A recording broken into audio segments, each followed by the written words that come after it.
Sveiki visi, taigi į Senienų muziejų pas mane pateko veikianti radija Normendė gamyklos Rigoleto modelis.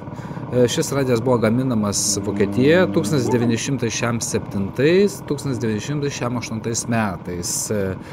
Jisai turi UKV diapazoną, UKV, kaip žinia, yra panašiai tas pats kaip FM-as, labai panašiai atitinka tą dažnį, todėl jisai, galima sakyti, turi nuo 86,7 iki 104 MHz dažnius, tai praktiškai apima populiariausią ruožą visų FM-inių kanalų, todėl net ir šiais laikais, kaip matot, šitas radijas puikiai traukia FM-ą. Todėl ir šiais laikais galima klausytis visas praktiškai FM-inės radijos stotis.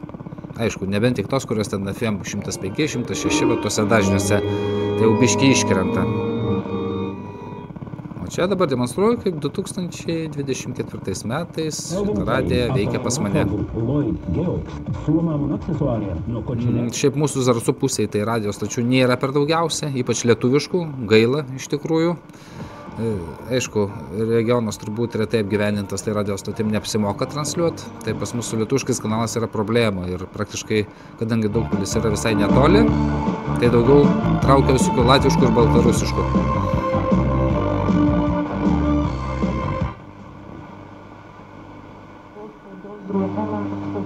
O dabar tiesiog pasižiūrėkit, kaip veikia FM dažnis pas mus. Ir nepamirštant spausti laiką.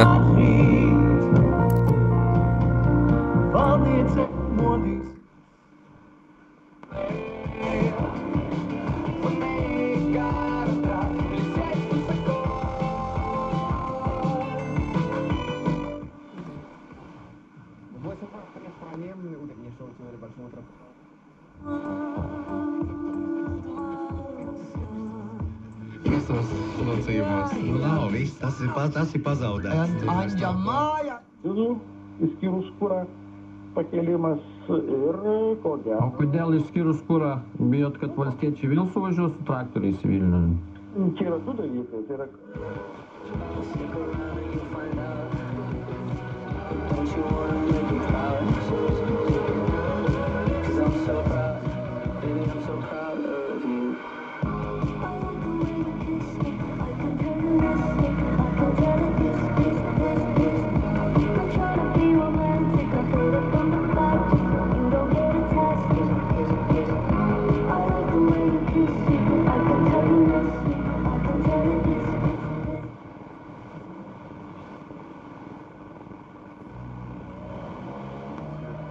Ir vienu ypu melstis, kad Viešpats darytų savo darbus, rodytų savo gailestingumą ir keistų žmonių širdis.